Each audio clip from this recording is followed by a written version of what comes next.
नमस्कार, आपका स्वागत है। दोस्तों, मृत्यु एक ऐसा सत्य है जिसे संसार के हर प्राणी को स्वीकार करना ही पड़ता है। जिसका जन्म हुआ है उसकी मृत्यु भी निश्चित है। यह सत्य जानकर भी बड़े बड़े विद्वान लोग मृत्यु से भयभीत रहते हैं। इसका सबसे बड़ा कारण है संसार की मोह माया। जो भी सांसारिक मोह में पड़ जाता है उसे मृत्यु का भय सताने लगता है। श्री कृष्ण कहते हैं, जो मनुष्य अपने इंद्रियों पर विजय प्राप्त कर लेता है और जो योगी है वह मृत्यु का रहस्य जानता है और वह मृत्यु से भयभीत नहीं होता। श्री कृष्ण कहते हैं, मनुष्य का शरीर शाश्वत नहीं है किंतु उसकी आत्मा नश्वर है। वह कभी नष्ट नहीं होती है। वह केवल एक शरीर का त्याग करके दूसरे शरीर को धारण करती है। किंतु आप सभी के मन में यह प्रश्न अवश्य आता होगा कि आत्मा शरीर में किस स्थान पर रहती है, आत्मा का स्वरूप कैसा है, जन्म के समय आत्मा शरीर में कब प्रवेश करती है तथा मृत्यु के बाद आत्मा किस मार्ग से शरीर का त्याग करती है। इन सभी रहस्यमयी प्रश्नों का उत्तर हमारे प्राचीन गरुड़ पुराण में दिया गया है। गरुड़ पुराण के 9वें अध्याय में आत्मा से जुड़े रहस्य बताए गए हैं। गरुड़ पुराण के अनुसार जब पक्षीराज गरुड़ ने भगवान श्री कृष्ण से पूछा कि जीवात्मा मनुष्य के शरीर को कैसे छोड़ती है तथा आत्मा से अलग होने पर शरीर की क्या दशा होती है, मृत्यु क्या है, मृत्यु का स्वरूप कैसा है और शरीर का त्याग करने पर आत्मा कहां पर जाती है।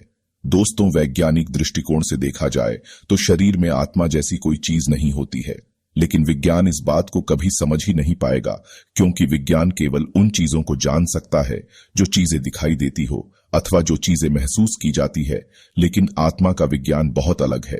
श्री कृष्ण कहते हैं कि आत्मा को न शस्त्र काट सकते हैं, न वायु सूखा सकती है, न जल गला सकता है और न अग्नि जला सकती है। इसका अर्थ है कि आत्मा कोई भौतिक चीज नहीं है, ये एक स्पिरिचुअल एनर्जी है जिसे साधारण मनुष्य कभी जान नहीं पाएंगे।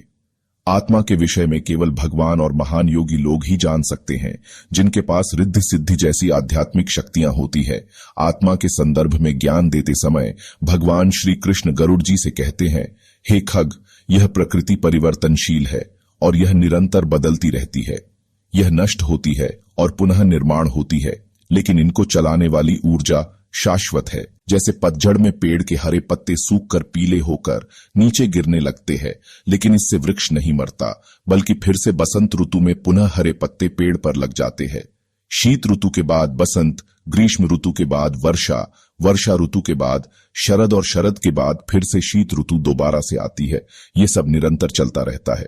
उसी प्रकार से मनुष्य पहले शिशु, बाद में बालक, फिर युवा और अंत में वृद्ध हो जाता है। जो भी प्राणी इस संसार में जन्म लेता है उसे इस जीवन चक्र से गुजरना ही पड़ता है और अंत में उसे इस संसार को त्यागना पड़ता है। श्री कृष्ण कहते हैं कि आत्मा का शरीर त्यागने का समय निकट आता है तो उस शरीर में कई प्रकार की व्याधियां अर्थात रोग उत्पन्न होते हैं।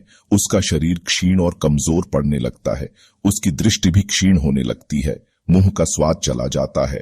व्यक्ति बोलने और सुनने में असमर्थ होने लगता है और धीरे धीरे उसका शरीर ठंडा पड़ने लगता है। उसके अवयव सुन्न पड़ने लगते हैं और उसे सांस लेने में भी दिक्कत होने लगती है। मृत्यु के अंत समय में उसने अपने जीवन में जो भी अच्छे और बुरे काम किए हुए होते हैं वह सभी उसे स्मरण होने लगते हैं। उसे यह सब कुछ अपनी आंखों के सामने स्पष्ट दिखाई देने लगता है। जीवन के अंत समय में उसने जीवन भर जो भी धन संपत्ति अर्जित की हुई होती है और उसके जो भी परिजन है उनके प्रति उसे अत्यधिक आसक्ति होने लगती है, जिस कारण उसके प्राण निकलते समय उसे बहुत कष्ट होता है। उस समय पर वह अपने प्रियजनों को पुकारता है और उनसे बात करने का प्रयास करता है। वह उनसे कुछ कहना चाहता है लेकिन वह कहने में असमर्थ होता है। उसकी बातें उसके पास बैठे हुए लोग समझ नहीं पाते हैं। उसे बहुत बेचैनी होने लगती है और पीड़ा के कारण वह छटपटाने लगता है, क्योंकि उसके शरीर की समस्त नाड़ियों से प्राण खींचकर एकत्रित होने लगता है। उसके पांचों इंद्रिय अर्थात स्पर्श, स्वाद, गंध, दृष्टि और श्रवण ये सभी एक एक करके शिथिल होने लगते हैं और अंत में विलुप्त हो जाते हैं। जब उसके शरीर से प्राण निकलने का समय निकट आता है तो उसे एक प्रकार की मूर्छा आ जाती है। एक बिच्छू के काटने से जितना दर्द होता है उससे कई गुना अधिक सैकड़ों बिच्छुओं के काटने से जो दर्द होता है उसे मृत्यु के समय उस पीड़ा को सहना पड़ता है। मृत्यु से कुछ क्षण पहले उसे अपने सामने 2 यम के दूत खड़े हुए दिखाई देते हैं और वे उसके अवचेतन शरीर से उसके प्राणों को खींचने लगते हैं। यह प्राण ही उसकी आत्मा होती है। श्री कृष्ण कहते हैं, मनुष्य के शरीर में 9 द्वार होते हैं, 2 आंखें, 2 कान, नाक, 1 मुख और 2 मलमूत्र त्याग करने के द्वार होते हैं और 9वां द्वार होता है ब्रह्मरंध्र, जो सिर के मध्य भाग में स्थित होता है। जब व्यक्ति की मृत्यु होती है तो आत्मा उन्हीं द्वारों से शरीर से बाहर निकलती है, लेकिन यह मनुष्य के कर्मों पर ही निर्भर करता है कि उसकी आत्मा किस द्वार से शरीर का त्याग करती है।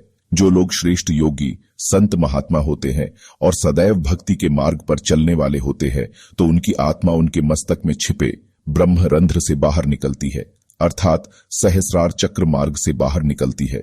जो लोग धर्म परायण होते हैं, ईश्वर की भक्ति करते हैं, पाप कर्म नहीं करते, उनके प्राण मुख से बाहर निकलते हैं, यानी कि विशुद्धि चक्र के द्वार से बाहर निकलते हैं। जो लोग सदाचारी और भागवत कथा को सुनते हैं, उनके प्राण कान के द्वारा बाहर निकलते हैं। जो लोग अपने गृहस्थ धर्म में रहकर ही पुण्य का काम करते हैं, दान धर्म करते हैं, उनकी आत्मा आंख के द्वार से बाहर निकलती है, अर्थात आज्ञा चक्र के द्वार से बाहर निकलती है।